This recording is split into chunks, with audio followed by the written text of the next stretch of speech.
என்னுடைய சப்ஸ்கிரைபர் அனைவருக்கும் வணக்கம். இன்றைக்கி நம்ம என்ன பதிவில் பார்க்க போகிறோம்னா, சரோஜினி நாயுடு அவர்களின் வாழ்க்கை வரலாறு தான் பார்க்க போகிறோம்.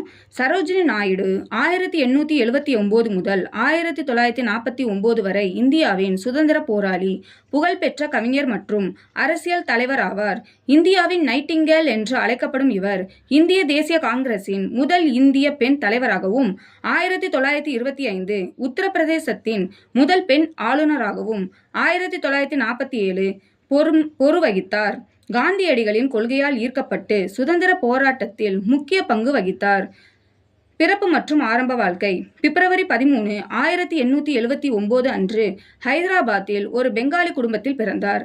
தந்தை அகோர்நாத் சட்டோபாத்யாயா ஒரு விஞ்ஞானி மற்றும் கல்வியாளர். கல்வி சென்னை, லண்டன் மற்றும் கேம்பிரிட்ஜ் ஆகிய இடங்களில் கல்வியை முடித்தார். சிறு வயதிலேயே கவிதை எழுதும் திறமை கொண்டிருந்தார். இவரது மறைவு மார்ச் 2, 1949 அன்று லக்னோவில் மாரடைப்பால் காலமானார். சரோஜினி நாயுடுவின் பிறந்த நாளான பிப்ரவரி 13 இந்தியாவில் தேசிய மகளிர் தினமாக கொண்டாடப்படுகிறது.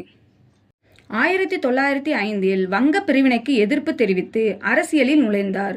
ஒத்துழையாமை இயக்கம், உப்பு சத்தியாகிரகம் மற்றும் வெள்ளையனே வெளியேறு இயக்கம் ஆகியவற்றில் தீவிரமாக பங்கேற்று பலமுறை சிறை சென்றார். இவருக்கு கவிக்குயில் என்ற இன்னொரு பெயரும் உண்டு. நன்றி.